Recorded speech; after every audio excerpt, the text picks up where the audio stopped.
Hi, everyone. Welcome. Good evening. 6:01. So we're going to go ahead and get started. It's nice to see you all this evening. It's good to see some familiar faces as well as some new faces. You are off camera right now, but I see some familiar names, I should say. But feel free if you want to come on camera. You're welcome to throughout the presentation. If you want to stay off, that's fine too.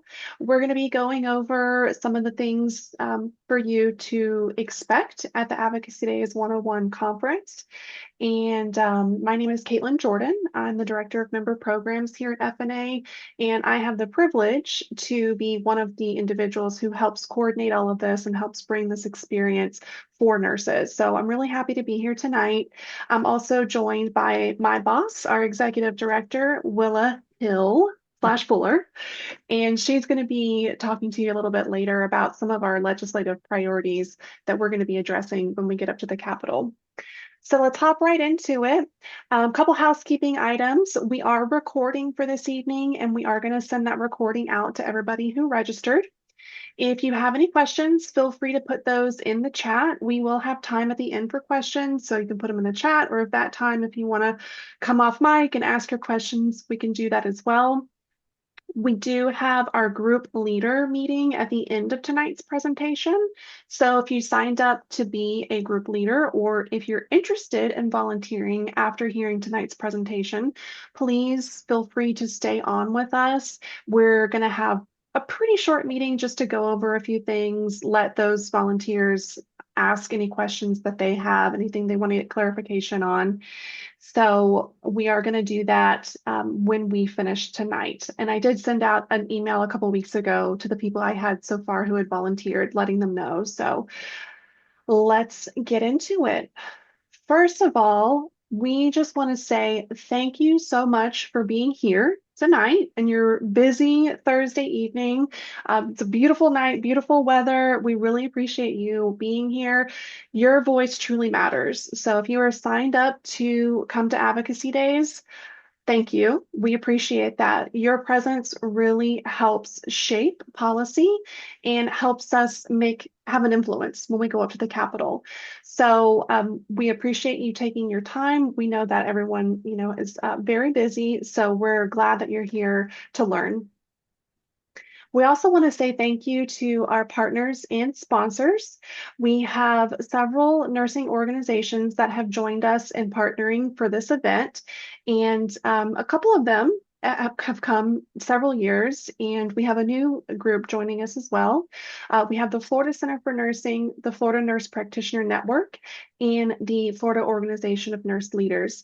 Advocacy is really effective when nurses stand together, so we're really proud to have those nursing organizations partner with us on an annual basis for this event.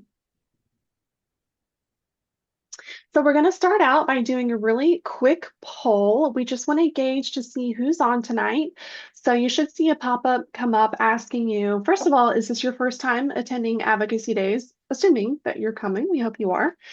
Also, do you have any experience speaking with legislators? What's that experience like? None, some, a lot? We just want to get an idea so we know who we're connecting with tonight. And we'll give you just a few seconds to answer that.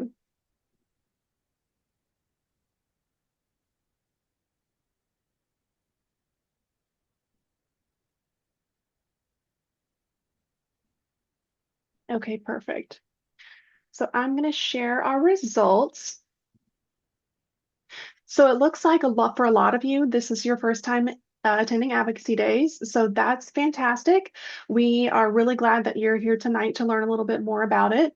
And it looks like also for a lot of you, you don't have any experience communicating with legislators. So that's great. You're definitely going to get a lot of tools, resources, education that's going to help you in your experience and have it be a very successful one for you. So you're in the right place. And for those of you who are seasoned and have been there, done that, we're really glad that you're here with us again. We couldn't do it without all of our nurses who continue to come year after year and support us and help be a guide for everyone who's coming for the first time. So no matter what your experience level, Advocacy Days is for you. We try to make it a very approachable event so that you are able to learn while you're there and have the great experience of being able to actually go and advocate for your profession. So, what is advocacy and why is it important? Well, our legislators are elected to represent us, their constituents, but they're not mind readers. They don't know everything. They have their own professional lives. There's only one nurse in the Florida legislature right now. So, all of the others, most of them don't have any experience with nursing or healthcare. And yet, they are expected to be knowledgeable on all of the bills that are coming across their desk that they have to make knowledgeable votes about. So that's where we come in. Advocacy is a structured way for us to educate lawmakers on nursing issues. And it really allows nurses to have a voice on the issues that affect their profession. So that's really why it's important. Your voice matters because your legislators do want to hear from you. They want to hear from your constituents and they want to hear from experts in their various fields. Nurses are trusted professionals, and you are the ones with the firsthand knowledge of patient care and our healthcare systems. So your stories are really going to help give context to certain bills or legislation that these legislators may be considering each session. So your stories can really make an impact more than just data can alone. So that's why your voice really matters and why it's a great thing that you're going to be coming up and giving your voice to the legislators. What are the goals of Advocacy Days? Well, we want to educate nurses how to confidently advocate for nursing.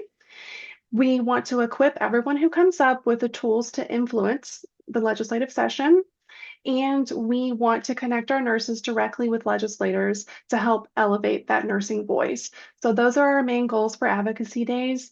It's a really great conference every year. We have a lot of great energy. It's very powerful for the people who do attend. So we are really looking forward to it. We want to give you a little bit of an idea of what to expect. So overall, what you can expect, you're going to get education and preparation. You're going to be collaborating with other nurses from your geographical area. You're going to have meetings with legislators or their staff, and you are going to receive support from the FNA staff, from our lobbyists, and from other members who are there who are experienced and have done this before for the whole thing. So you're not going in alone. You're going to have a team there to help you. Here's a little bit of a snapshot of our schedule, what you can expect. This is Wednesday schedule. This is our big day. We're going to start off in the morning with our educational sessions. Several of those are going to be led by one of our lobbyists, and we're going to be looking at some of those key policy issues that we're advocating for this session. You're going to get a little info on those later too when Willa does her portion of the presentation. So we're going to give you some time to work with your legislative groups to prepare for your visits. And you're even going to have some time to see some role playing, some dialogue, things like that to kind of help you know what to expect when you go off for your visits. Then in the afternoon, after we've done our preparation, we've had lunch, we're going to send you off to the Capitol. We're about 2 blocks. Our hotel's about 2 blocks away from the Capitol. So you're all going to walk together. You're going to have your lab coats and you're going to have your meeting materials. You're going to walk to the Capitol and you're going to meet with the legislators or their staff. And then that evening, after you've had a very successful afternoon of advocating on behalf of nurses, you're going to come back to the hotel and we'll have a nice reception so you can kind of wind down for the end of the day. We are inviting legislators to come to that reception as well. So it's another opportunity for us to meet with those legislators in more of a laid back environment and just have some little time to socialize that evening. So on Thursday, we are going to take some time to reflect on how our visits went and what those outcomes are. We'll have our lobbyist, Erin, back with us again that morning, and all of the groups are going to share some feedback of, what happened. Was it good? Was it not so good? What sort of feedback, what questions did you get from legislators that maybe you didn't know the answer to? What follow-up did the lobbyists need to make with certain legislators? Maybe there were some things that you felt uncomfortable with and would like more information on. But hopefully you're going to have really good feedback and you're going to say, Senator so-and-so was very warm and welcoming and receptive, and we had a great visit. So hopefully that's what you're going to have. That's mostly what we hear. So we hope that's the case. We are going to have a few additional educational sessions that afternoon, or excuse me, that morning as well, before we send everyone on their way. So speaking of our lobbying team, this is who they are. If you have not had the pleasure to meet them yet, you will at Advocacy Days. They are a wonderful group. They're very personal, very hands-on. They're accessible to all of our FNA members who have questions. Erin, who's on the left, is going to be the one who's primarily going to be with us during our event, educating us, and you will be able to meet Jack and Keena at our reception. So they are just a great group, and we're really, really thankful for having them. They do a great job of representing nurses up at the Capitol, but they need nurses' voices too to help them. They can sort of steer the ship, but they need nurses to come up and give their voice and support what they are telling, what their work that they're doing in the legislature. All right, so for preparing for your trip up to the Capitol, we are going to have a conference app and we're going to send you that link soon. So we want you to download the app. We want you to be a little bit familiar with some of our advocacy resources, and we want you to come ready to participate and collaborate. It's a very hands-on event, so just be ready for that. The conference app is going to be one of your primary tools during the event. We do give you a lot of paper resources as well when you arrive. Pretty much everything is going to be printed out, so you have that in front of you. But we also have the app, which is going to have all of our resources. And most importantly, it's going to have that appointment tracker on it. So that's going to give you live updates on your appointments. And we'll also give you a printed version of that too. So no worries if you can't download the app, but we do hope you will. We have some of our legislative resources available on our website. If you have not been to our advocacy section, we encourage you to do that before going up to the Capitol. Again, you are going to get these resources when you come, but it doesn't hurt to be familiar with them before you come up to the Capitol as well. So if you go to floridanurse.org/legislative tools, you're going to see this page. We have our legislative platform on there that Will is going to be talking about shortly that highlights our top priorities for this year. And then we also have several talking points on there on specific issues. So we do encourage you to go to that page and start to look at some of those resources and just focus on 2026. We do have 2025 and a couple of the past years still on there just for historical purposes, but just focus on 2026 for getting ready for this one. Also, in that section, we have a very important tool. You might have already played around with it. When you registered, we did ask you for your Senate and your House district. So you probably have already done this, you've seen this, but just in case you haven't, we have a Find My Legislator tool available in that same section of the website where you can enter your street address and it's going to give you your elected officials. Who are we interested in? So for our purposes, for FNA, we are only interested in your state representative and your state senator. So once you plug in your address, you're going to scroll down a little bit, skip over the federal information and go straight to that state elected officials. And underneath the governor, you will see your two legislators that we are interested in, your state senator and your state rep. And we're going to use those districts to organize you into your legislative groups that you're going to go on your appointments with. So now that you know how to find your legislators and a little bit of what to expect, I'm going to turn it over to Willa, who's going to talk a little bit about how the legislative appointments work and talk a little bit about our legislative priorities.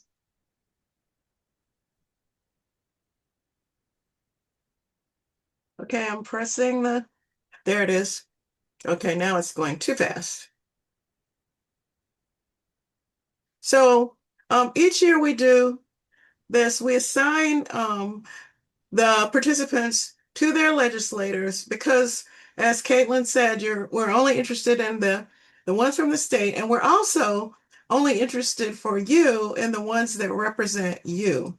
And this is important. And a lot of times they will ask you if where you're from because they want to know that you're in their district because they want to talk to people who vote for them.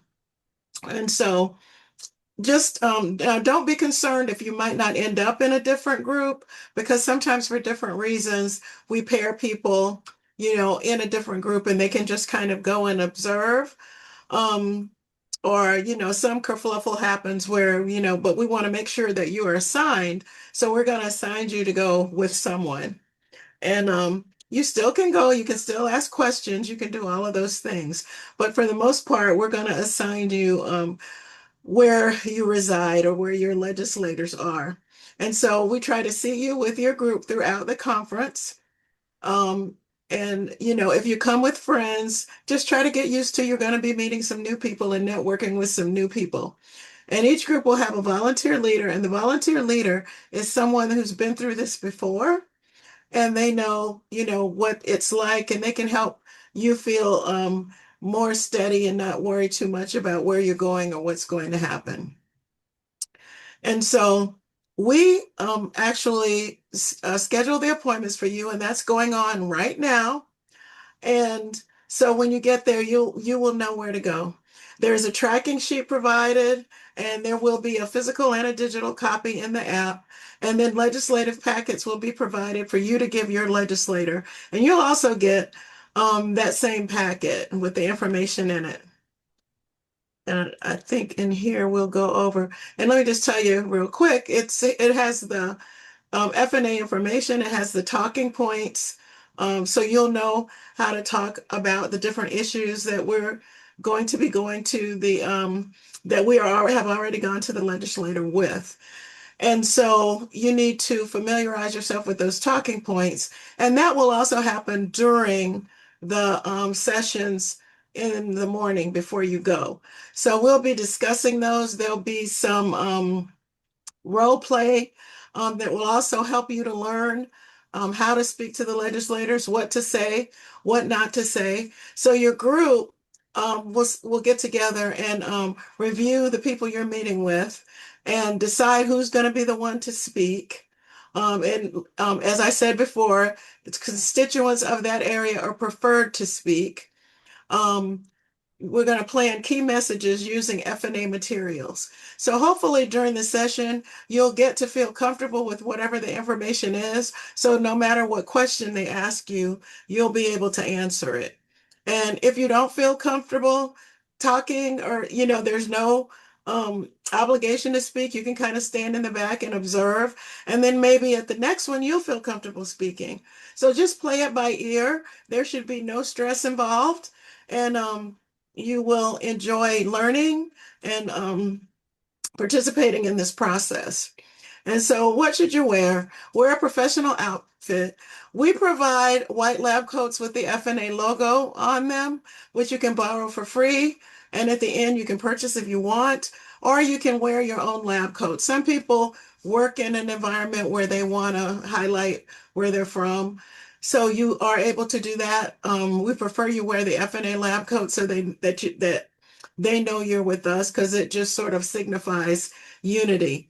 If you have an FNA pin, um, if you're a student and a member of FNSA, if you have an FNSA pin, if you have a university or college pin, all of those things are acceptable. We do ask not to wear anything that's kitschy or, that might be, even though it might be something that's clever, stay away from those kinds of things when you're going to meet your legislators because you want to put forth a professional and serious front. Do dress warmly. We never know what the weather's going to be like the rest of Florida. Um, it could be cold, it could be hot, it could rain, it could not. So be prepared for that. Um, Wear comfortable shoes. There's lots of walking at the Capitol. You see a lot of people walking around the Capitol and they took those 4-inch heels off because it's rough. So think about that when you go. Um, and we're not saying don't wear your sweet heels if you want to, but we're just warning you. It's a lot of walking. And like I said, we will have the lab coats available. Okay, so navigating the Capitol. The legislators' offices are numbered in the following way. That's like 312 SOB, which stands for Senate Office Building. So it would be 312 Senate Office Building, and same for the House, HOB. Um, so you go to the third floor for the Senate, you go to second floor for the Capitol, and then once you get there and kind of orient yourself, then you will get it. And then 101 100C, 10th floor is 1001 of the Capitol building. So, and just want to warn you, the elevators are a bit of a challenge because there's a lot of people trying to get on. There might be a wait. Don't be too impatient. That's just the way it is. And once you get there, you'll be used to the hustle and bustle. You do have to go through security, so be careful what you bring in your bags. Um, you know, like go through your bag and look at it, make sure you don't want anything that you don't want anybody to see, or something, that you might have to take back to the car, because you don't want to do that. So um, just be aware that you do have to go through security. They x-ray your bag and all that kind of stuff, kind of like the airport. So your role during our visits: represent nursing professionally, be respectful and professional, share lived experiences when appropriate. Stories are always great. So if you have a nice short story you can tell, and that's the other thing, they don't have a lot of time. So, you can't tell your life story. But if you're good at capsulizing a short story that sort of represents what we're talking about or what the talking point is that you have, then please go ahead and do that and stick to our priorities. Sometimes people will wander on about, too many dogs on their street or whatever. I mean, we literally have had stuff like that happen. So try to remain focused and stick to FNA's legislative priorities. We do encourage you on your own to visit legislators and talk about other issues. And if you're a nurse and you are, you're still going to be professional, you can say that you met them before, and so that they, have an ongoing relationship with you. But when it comes to advocating for us, make sure you stick to those priorities, and definitely educate, don't debate. Um, it's really important to keep good relationships with legislators.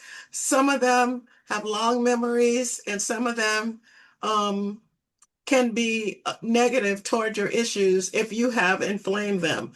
So I always say to people, use the same diplomacy that you use with your patients with legislators when you're communicating with them. So and if they're saying something that really bothers you, make sure you make a note of it.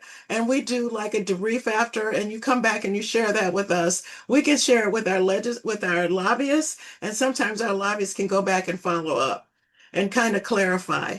But don't be upset if you don't think you got your point across, because that's what the debrief is for. So we'll make sure we can go back and follow up on that and try to clarify. And then, as we said, stay on message. Don't discuss unrelated issues. Be courteous and say thank you. Don't make promises or threats. That's a definite, like, a thing to remember. Don't say, well, I won't vote for you next time. You can think it in your head, just don't let it come out of your mouth.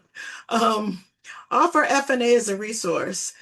This is very important. The information is in the packet, but make sure they know, they can contact their lobbyists, they can contact our office, and don't make something up. If you don't know, it's very easy to say, I don't know that right now, but I can get that answer for you. Or I'm not very sure about that, but I can get that answer for you and get back to you. And then you can either ask us and get back to them, or you can ask us and we'll get back to them.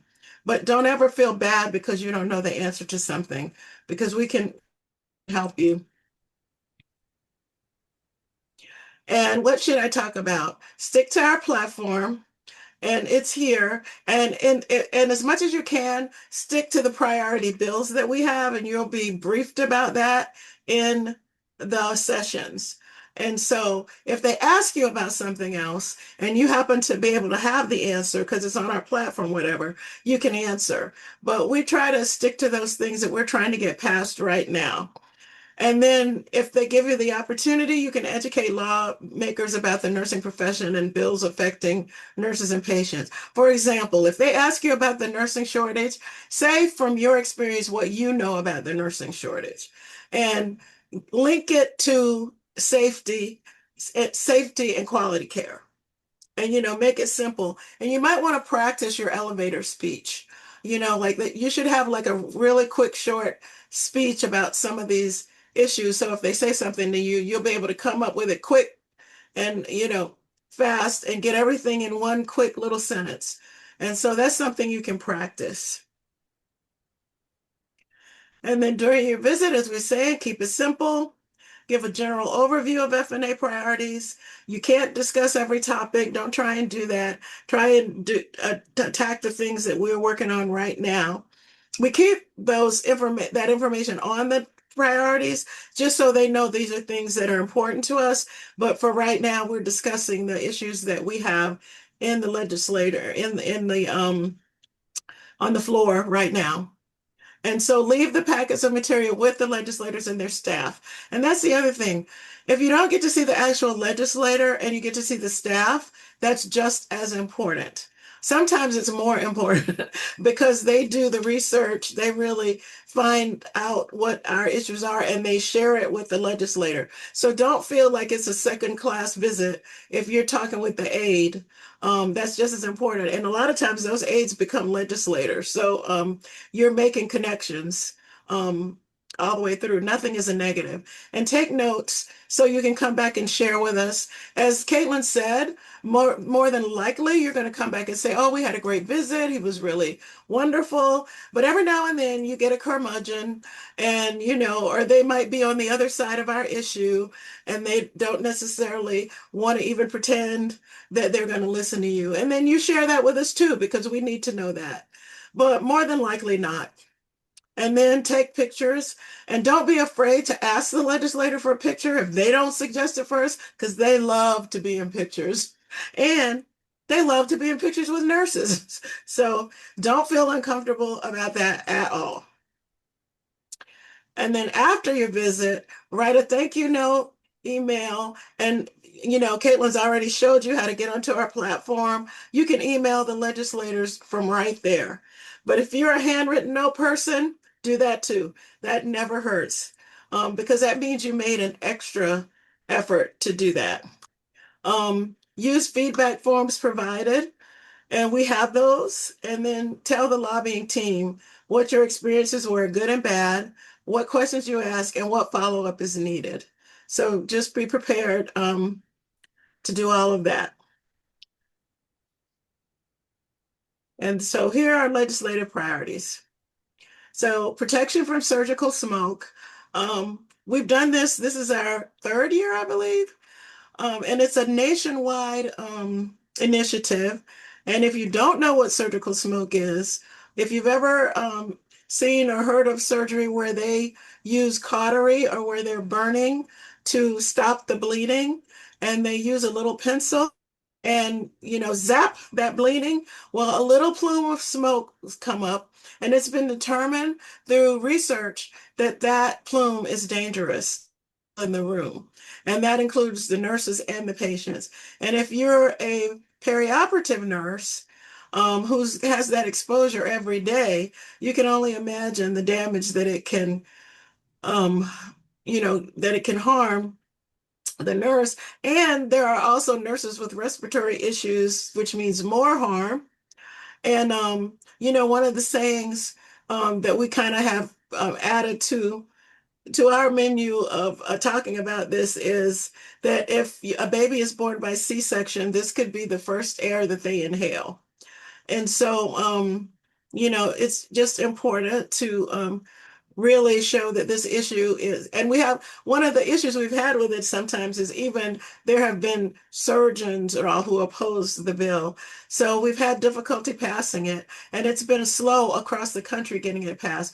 But we're working with both ARN and local operating room nurse councils to try to get this passed. There's been testimony already in some of the meetings, and we'll have continue to have testimony. We have great support from our legislators on this, and we're pushing forward with it.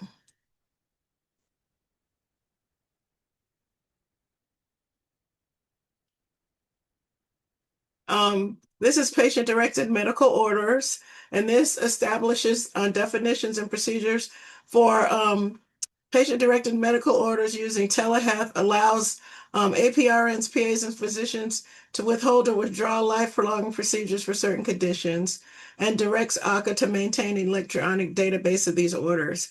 Now, you'll get more information about these, these bills when we go to the advocacy days if you want more detail. And you can also look on our website. There's like a longer explanations on there. This particular one, Meredith just sent a little emoji. This particular bill was brought forward to our House of Delegates, our membership assembly, which used to be House of Delegates, as a proposal. And then the following session, it came up as a bill. And so Meredith has been helping with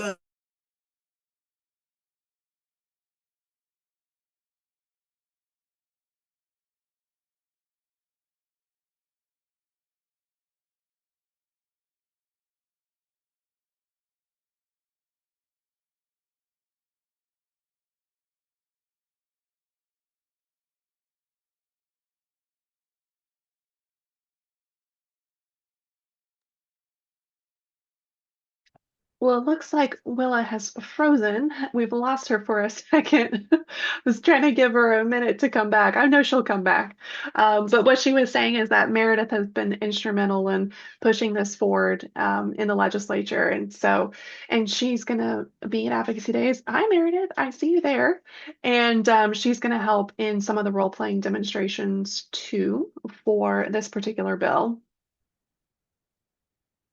So I'm going to plow through and I'm going to try to be as good as Willow would be on presenting this. I don't know if I will be, but hopefully she'll be back in just a minute. So our next bill that we are supporting is our nursing education program oversight. So this one is has to do with the Florida Board of Nursing and ensuring that we have oversight and accountability of our nursing education programs and having the Florida Board of Nursing be involved in that. So we are supporting that bill and the next one is our APRN autonomous practice for mental health practitioners. So this one is going to expand autonomous practice authority for APRNs who are providing mental health services without physician supervision. And what I'll do is, oh, you back, Willa? yes, I'm Hopefully. back. Oh, there you are. Welcome Yeah, back. yeah. My electricity keeps blipping. Well, So I tried to fill in for you, but I don't know if I did a good job. So please I carry on. am I'm confident that you did just fine. Um, the APRN Autonomous Practice Mental Health. Um, some years ago, we achieved autonomous practice working in partnership with the Florida Nurse Practitioner Network and the Florida Coalition of Advanced Practice Nurses, which means certain APRNs can work autonomously after they've had a certain number of experience and did some pharmacology classes and that sort of thing. They did not include mental health APRNs. They only did like primary care APRNs. And so this bill which is being supported and promoted by Florida Nurse Practitioner Network, is to try and get these autonomous practice for mental health nurses. And if any of you are familiar, we have a huge shortage of mental health physicians, of psychiatrists, and APRNs can really, really, really fill the gap, because otherwise, if they are an APRN doing mental health, they have to have a physician sign a protocol with them, and there are not enough of them. And particularly in some of the areas where they need them, where the Panhandle, some other places where they have a real shortage. So this bill is really needed, and it's, I'm just going to say a little bit ridiculous that we even have to be doing this. So we will be promoting this when we go out to speak to our legislators. So this will be another one. And the APRNs are also doing a presentation that will help you understand this bill as well.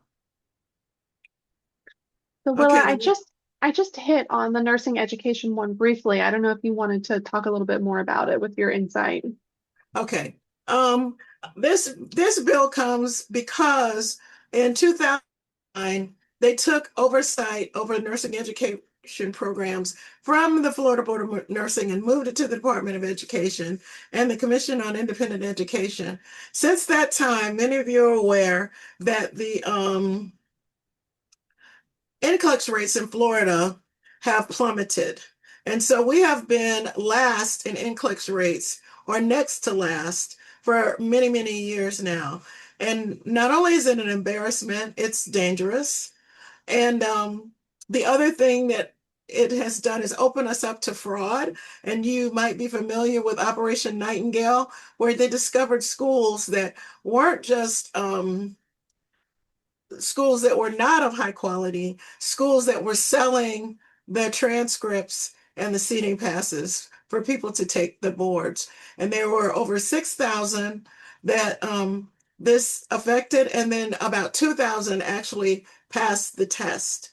And so it's kind of wreaked havoc on people's lives, because some of the people did not know that they were being scammed. Some did. I would probably say most did, but some didn't. And so we have been trying to get this fixed. There have been little gains, like they added accreditation as part of it. They changed the time in which you had that you could keep your program running for a couple of years while you fixed it. But this bill tries to take it further. As you know, it went through last year. It was passed by the House and the Senate, and then vetoed by the governor. And so Senator Harrell, I believe, has made some changes to the bill and is pushing it forward again. I don't know um, what the governor's intent this year, but we are moving forward. We're trying to fix this, because what we have learned through the work of the Florida Center Nursing, so the Florida Center for Nursing, is that those longstanding schools in the state that have been existing still have those high pass rates. So the low pass rates are really based on some of those private schools. And this does not affect all private schools, because there's private schools that have very good pass rates as well. But those schools that do not, they do not need to be existing in our state. The little arrow went away, Caitlin. Okay. So these are just additional bills that we support or we are monitoring. And so CRNA autonomous practice as well, that they're another group that were not included in the autonomous practice. And whenever they have tried to get it, the anesthesiologists really, really fight. And just so you know, the nurse anesthetists have changed their title to nurse anesthesiologist. And so it's across the board, across the country. That's what they are. And their organization is like Florida Association of Nurse Anesthesiologists. And then This bill on human trafficking is also Senator Harrell's bill.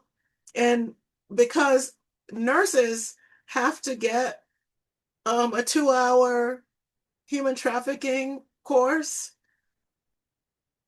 she felt like the students graduating from school did not have that human trafficking education.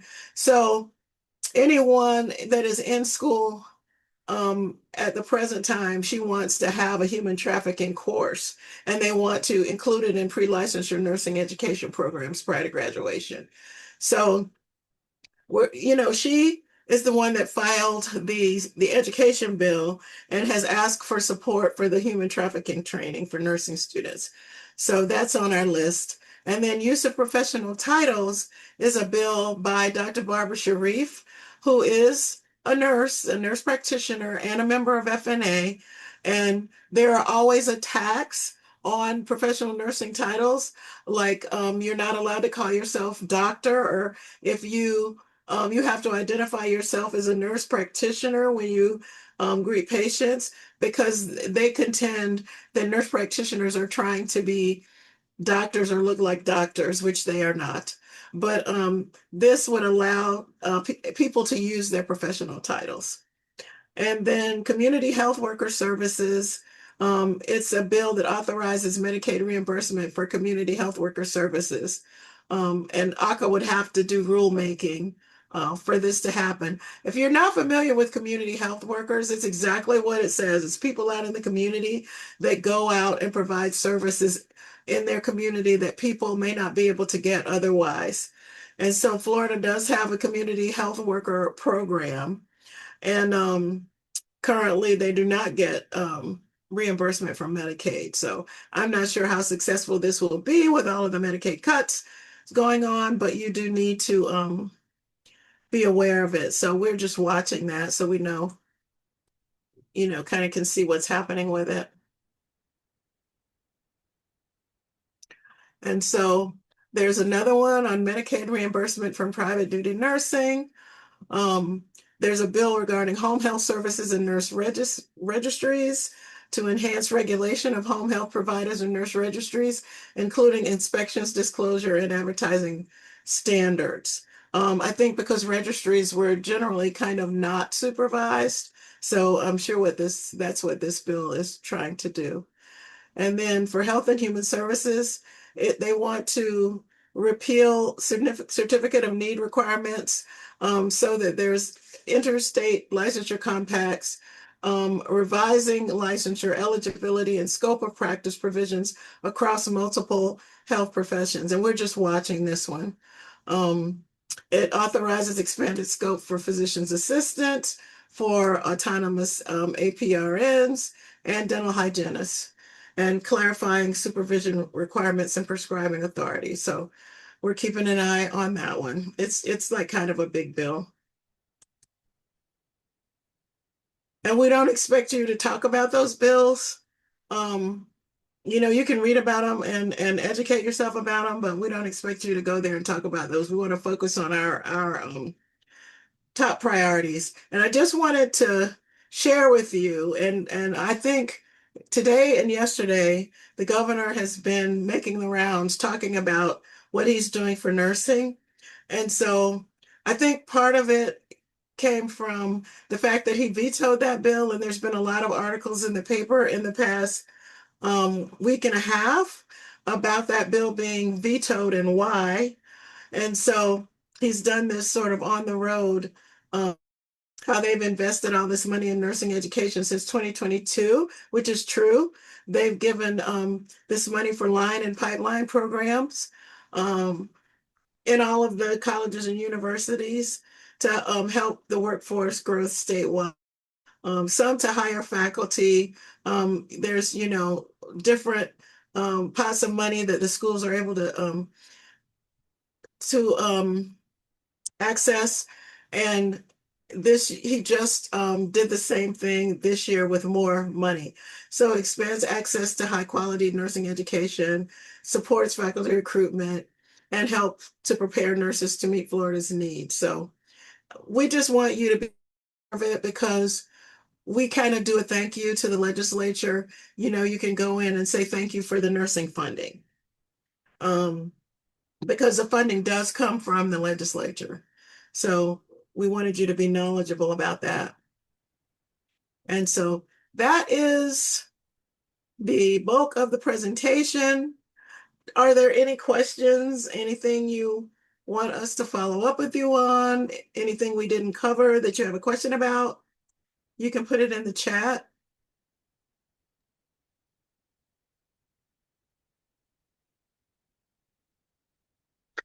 So we're going to send you an email tomorrow morning with the recording.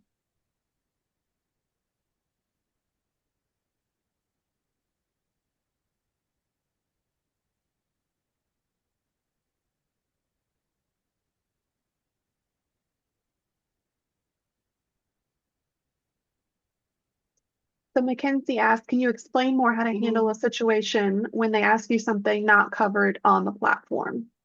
Well, The you can just say, I'm not familiar with that at this time, but you can speak to um, someone at our headquarters. You could give them my name, you could give them our lobbyist name, and you'll have all that information with you.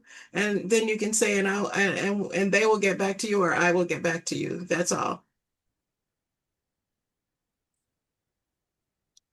They don't expect everybody to know everything. Hi, my name's Alex. Can you hear me? I have a question. We can hear you. Okay, so are we able to speak on nurse shortages still in regards to patient safety and satisfaction? Can that be brought up? Um, if there's time and if they ask you about it, you can bring it up. Yes. We do talk to them about that kind of continually, but Okay, you can otherwise the focus is on what's on the current on 2026. the bills that we're trying to get Got passed it. right now. Understood. Mhm. And if anybody is curious, just because she asked that question, people always want to know about staffing and staffing ratios. And, we know that there are certain environments in which those bills will never pass. And so one of the things you do is not waste your power on something that you know isn't going to pass. And I'll tell you that it's considered regulation to set a staffing ratio. So you're regulating employers and you're telling employers what to do. And in a conservative legislature, they always tell us that's not something they can support. And they also tell us that, well, we don't hear any complaints from patients. Well, and that might be true because nurses handle it. And that the patients are getting great care, so they don't feel the shortage like nurses do. So we keep it on our platform so it's in front of them. And the Florida Center for Nursing, one of the things we did was when the Florida Center for Nursing was closed, we got it reopened because they have those statistics. And so we provide those statistics to them, and the Florida Center for Nursing provides it to them when they do their reports each year. And they tell them how many vacancies there are, what the shortage is, and they've also projected what it's going to be in the future. So it's not like we're not addressing that with them all the time. But if you get that question, then you can answer it. And if you're in a situation where you can tell them a real story, then I would tell that story. Okay, thank you for clarifying. Mhm. So Willa, we touched on it a little bit, but do you want to talk a little bit more about how our priority issues became priorities, where they came from in Right. general, and then like why we choose to focus on just a couple at a time? Sure. Um, Most of our priority issues come through and members bring either through a proposal or through a message to the board. And sometimes it comes from an environmental scan. So the surgical smoke came from members who are members of FNA, but also members of AORN. And then ARN came directly to us to ask us to help because they're handling it state by state, because that's how you have to do those kinds of issues. And so that's how that one happened. The education bill happened because we keep having these low pass rates. And the entire nursing community has asked us to address it. And we have over time with various amendments to the bills, to the existing bill. Um, and so we also have had proposals based on that as well.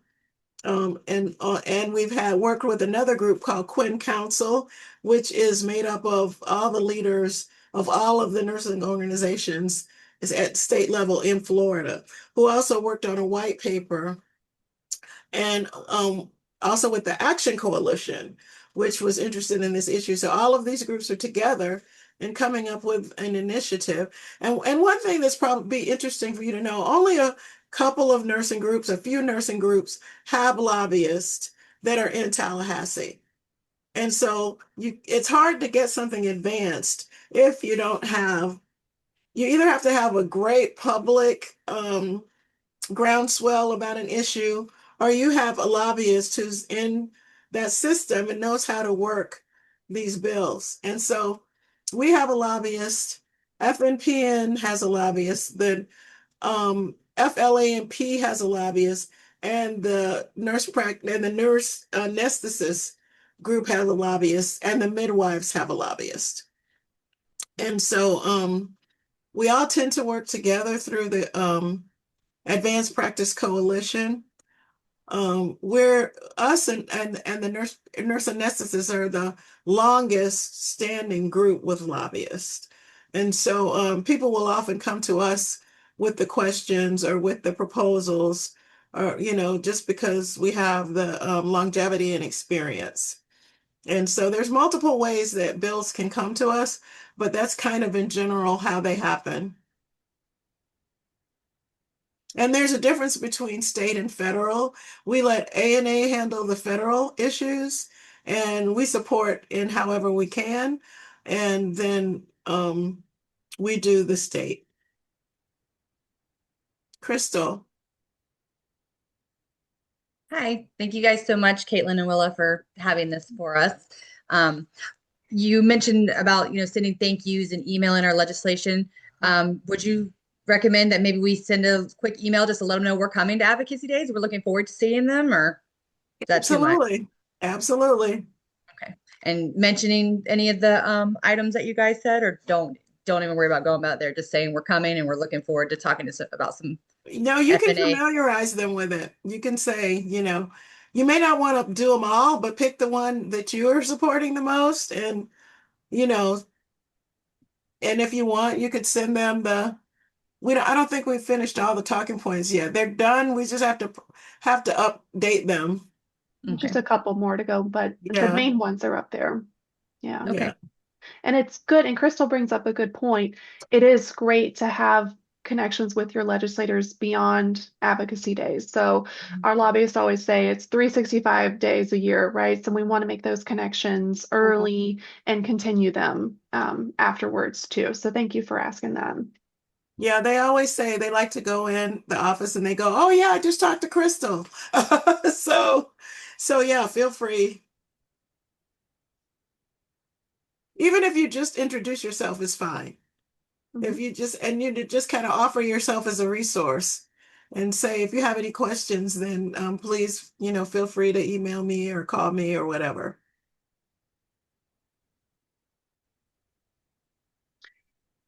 Your Find My Legislator tool makes it very easy to just click right on there and send them an email. So Yes. Yes, thank it you for does. that. Good. I'm glad you're using it. So we are going to send out some more information to get you ready for your experience. So early next week, you should get a know before you go email that'll have conference details, reminders, things like that. We'll send you the link to this recording. So just be on the lookout for that. And, reminder, if you haven't gone to the legislative tools page, look up your legislator. You can send them a greeting email. You can become a little bit familiar with them. You can look to see maybe some of the committees that they sit on, if they might be relevant to healthcare. And then also look at those talking points. So if we Oh, don't, and there are committee meetings going on. And if there's time, you might be able to go to committee meetings while you're there to see how that process works. So Yeah, just kind of keep your ears open when you're there, and we'll let you know. yeah, usually we'll be able to give you some sort of heads up. So when you're planning your afternoon, if you have any downtime, you can do that. So at this time, if we don't have any more questions, we're going to go ahead and transition into our group leader session. So thank you for everyone, again, for joining tonight. If you are interested in being a group leader or if you volunteered and you want to hang out, please do so we can have a conversation. And if you're not, we thank you for coming and we hope you have a good night and we will see you in a couple weeks.